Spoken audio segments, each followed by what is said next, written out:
I see with a lot of people who are moving into the homeschooling movement, and you'll probably be able to comment on this as coming from a Christian background, is a lot of the woke agenda that we're seeing in public education right now, which I find is very, very weird and wacky and bizarre.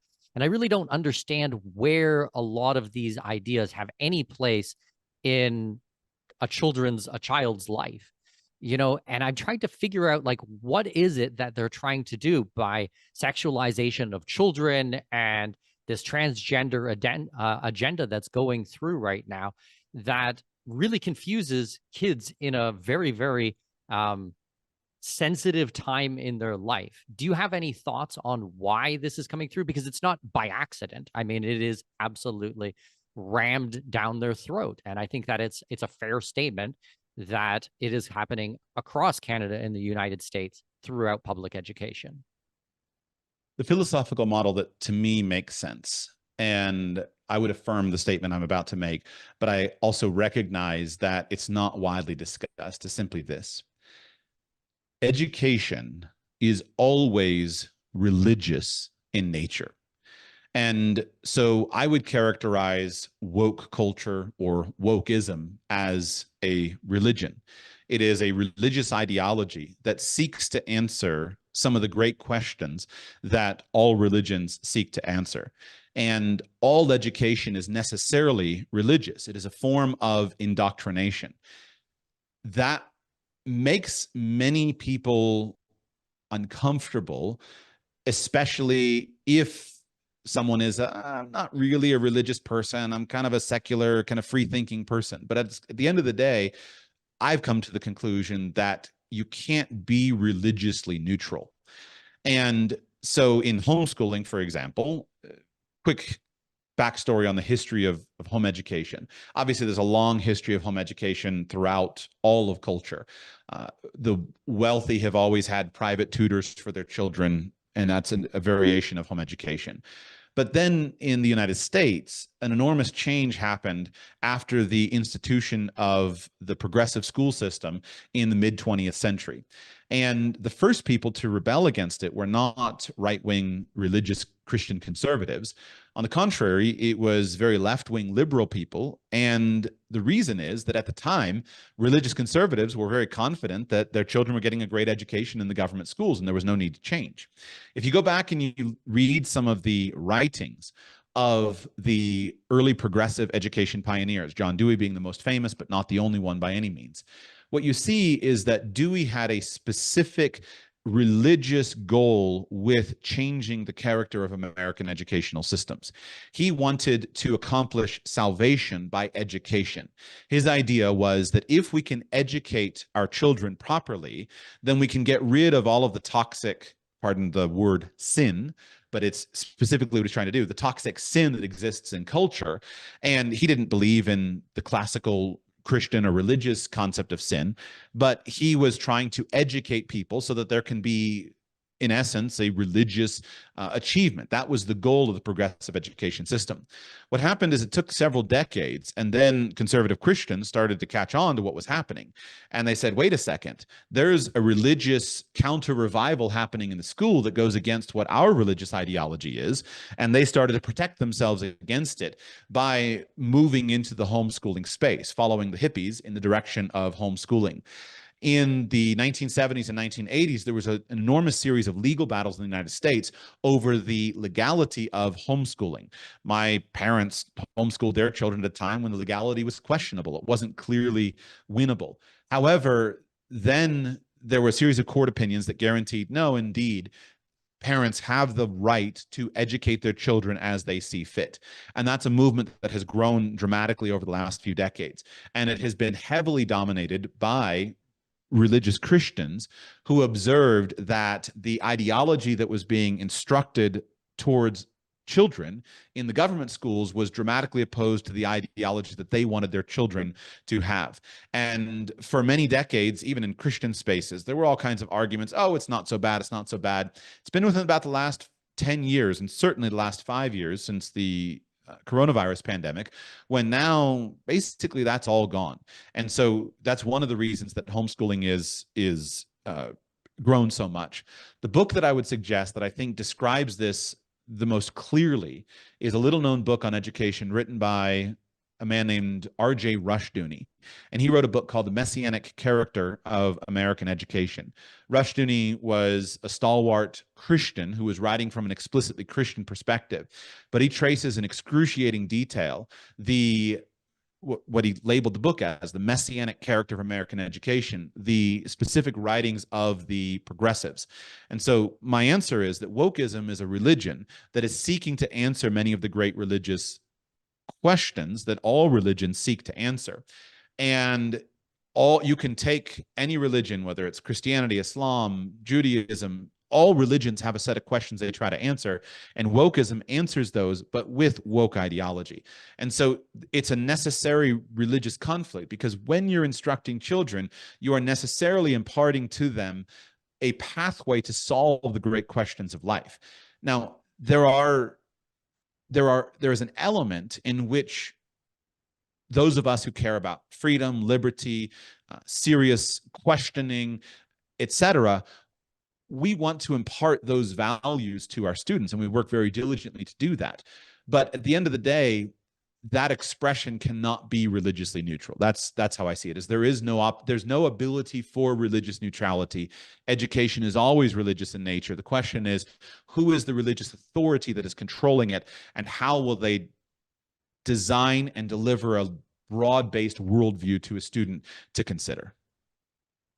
I hear exactly what you're saying, and I think it's a fantastic explanation.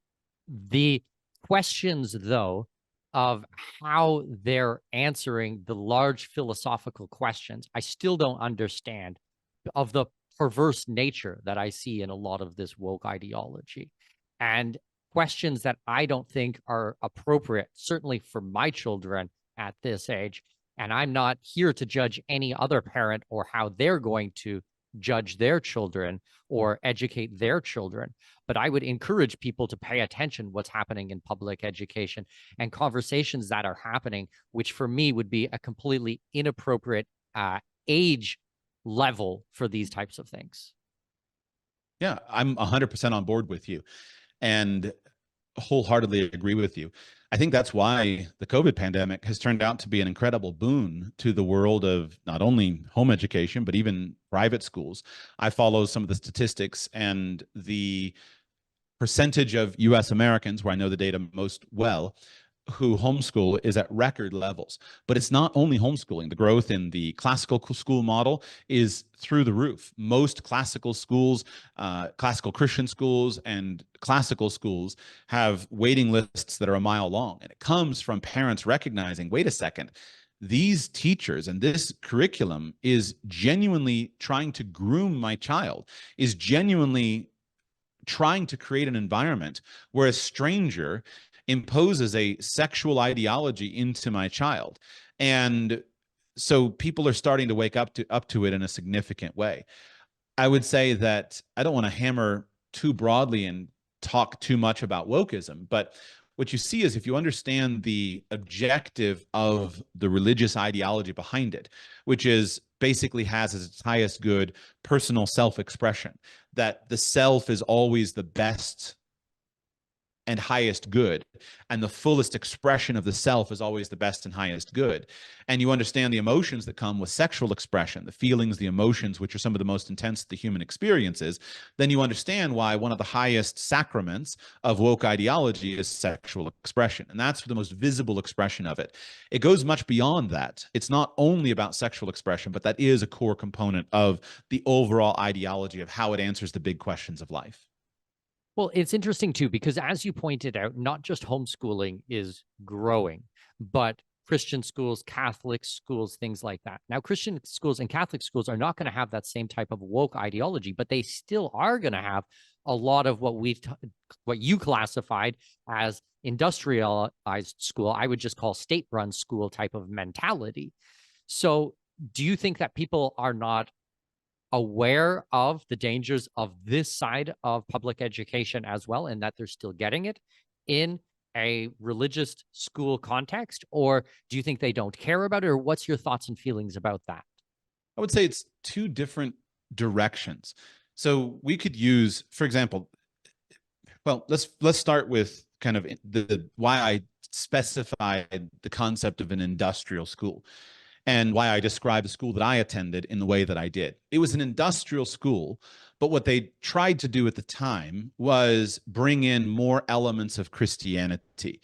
It wasn't a genuinely authentic, deep, overarching Christian worldview in every area. On the contrary, it was a lot of just standard textbooks and kind of a standard approach to education. But as I said, we prayed before class, and when we talked about evolution, we talked about evolution and creation together. It wasn't just all evolution. We dealt with both. Now, you can have secular models that don't dig into deep religious ideology, but on the contrary, don't follow the industrial school system. So there are a number of educational creators. I followed a number of years ago, Elon Musk started a school for his children, and I followed that project very closely. There are many modern educators who are trying to develop new ideas, and none of their approaches are industrial. They're all different, but none of them are religious. So the concept between an industrial educational model and a personalized educational model is a separate factor. Now, coming over here to the religious ideology, the other trend that has happened in Christian schools, Catholic schools, and other religious institutions is that what we discovered is that for those of us who wish to impart our personal religious beliefs and ideology to our children, we discovered that they weren't very sticky. And what happened to an enormous generation before me and alongside of me is that you had Christian elementary schools, middle schools, and high schools that would raise children up, and they had this kind of lightweight standard industrial education with a lightweight Christianity. And then we would send our children off into an Ivy League school or into an educational institution, and our children would be confronted with secular humanist ideology, and we would all of a sudden find that a professor was able to eviscerate the faith of our good Christian child. And this resulted, and still results, in an enormous number of young Christians abandoning their Christian ideology, becoming secular, joining the nuns, as in no religious belief, no particular religious belief. So there's been a simultaneous movement that has happened in religious schools to say, what we're doing isn't working. And it's not that we're abandoning Christianity, but that we need to go much deeper in an educational model and perspective. And we can't just take a bunch of standard textbooks in an industrial system and talk about God. That doesn't work. On the contrary, we need to go much deeper from an educational perspective, and we need to have a genuine, deep, comprehensive Christian philosophy of education. And that's where, if you go and you look at right now, the classical Christian school movement is perhaps the most visible expression of that. The classical Christian school movement doesn't sacrifice some of the industrial system in the sense that it's not that we all come in and lounge around on the floor. No, we have desks and we do things studiously. But on the contrary, the entire educational curriculum, instead of being formed with the basic secular humanist ambition of being able to pass a bunch of exams, on the contrary, the entire curriculum is being redesigned and has been redesigned from the various earliest ages to the end ages to deal with a focus on what is good, what is beautiful, what is virtue on a very deep level. And so that's a separate movement. And those things can be combined, they can be pulled apart, and you have to pay attention to both of them because it's not strictly religious and it's not strictly industrial versus personalized. But when those things come together, I think you see some of the most exciting and interesting expressions of a well-educated student. So, with all of your background, you've seen state-run schools, you've seen Christian schools, you've done a ton of education. How come you are not following a classical Christian schooling system for your 5 children? Beautiful question. First of all, whenever I talk about education at all, I want to build some foundational ground rule suggestions. The most important of which is that as a parent, it is your responsibility and my responsibility to look at this individual child and ask myself, what is best for this individual child? And also, what is best for this individual child right now? We can and should develop a large overview philosophy of what we think is generally good for children. But we should always be committed to what is best for this child right now. And so I'll describe in as much detail as you give me time for what I'm doing right now. But I want to always preface that with what I'm doing with my child may be different than what you should do with your child. And what I'm doing with my child today may be different than what I do with my child a year from now. And And if we probably have that, different children get different aspects. I've met your children. They're brilliant. They're amazing to spend time with. But my guess would be that each one of the children has a slightly different way that you communicate and teach and interact with them. Is that a fair statement? absolutely. A little anecdote of what I've learned about having 5 children now. When I was a father of one, I had all of my parenting philosophy buttoned up. I knew exactly what I was doing and why I was doing it. I was ready to instruct the world on parenting philosophies. I had a second child. I still felt pretty good about what I was doing, but I had a few cracks in the armor. Third child came along, and third child was so dramatically different than any of my other 2 child that I started to close my mouth. And now with 5 children, I'm very skeptical of ever wanting to give parenting advice to anybody, because you realize how unique and different each individual child is. And I think the same expression should be there with regard to education, that we want to build educational models, but we want to be thoughtful in what's working for this child right now. And we want to bring personalization to a child. And so a properly formed school career will often look different at many different stages. You may do one thing at kindergarten. You may homeschool your kindergartner. You may send your second grader to a local government school because it's a perfect fit for right now.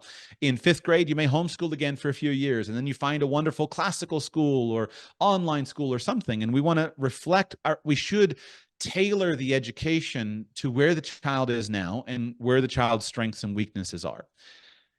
On the whole, though, I have always felt that homeschooling, some expression of homeschooling, is the best for the early years because it enhances and focuses on a few things. Number one of the primary values that I want to impart to my children is the importance of our family unit.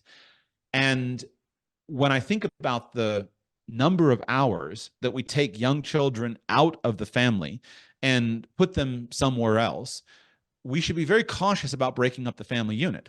In the United States, for example, in the culture that I know, children are routinely institutionalized from a very early age. And as I see it, it's one of the reasons why the children turn around and institutionalize their parents at a fairly early age. And the relationships are largely broken. And I have never wanted that. I've always wanted strong relationships with my children. And relationships are built on the currency of time. It's time. And so one of the things that I value enormously about my lifestyle is that my wife and I are physically present with our children, between the couple, 100 and basically 65 hours a week. And one of us is with our children with the exception of a few hours a week. Now, I'm not saying that the ideal standard of time together with children is 168 hours a week, and you're totally wrong if your children are at 30 hours a week of activities. I'm not saying that. What I am saying is we should measure the amount of time that we spend with our children in our family unit. And if we want to build a strong family unit, it's going to require time. And so I value the time together. The next reason that I think homeschooling is ideal at an early stage comes down to, what does a good education consist of? And a good education, or a full, proper education, is not exclusively academics, nor is it even primarily academics. On the contrary, a proper education should include, as a strong foundation, things like character education. So the most valuable thing that we want to impart to children is character formation. And that character formation comes in many senses. There's many expressions of character that we want to build. But most character instruction involves instruction that is caught, not taught.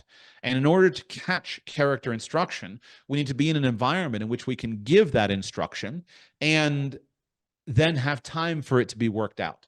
So if we can, say, produce a 10-year-old, and let's assume for the moment, this is not the case, but let's assume that we could choose between two 10-year-olds.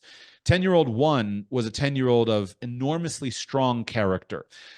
Was this 10-year-old knew how to manage his emotions. He knew how to treat other people with kindness and respect. He knew how to flow smoothly in a family unit. He was skilled at helping contribute to the family team.